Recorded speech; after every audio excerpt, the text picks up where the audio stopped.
हे आपल्याला सर्वांना माहीत आहे, गणपती मंदिर संस्थानाने 28 वर्षा अगोदर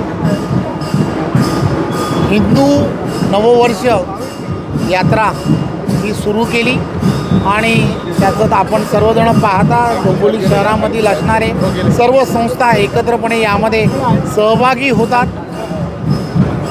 मला आनंद आहे की आपण यावर्षी या यात्रेमध्ये वंदे मातरम या राष्ट्रगानाला 150 वर्ष पूर्ण झाली आहेत म्हणून चित्ररथ यामध्ये साकारलेला आहे आणि त्याचबरोबर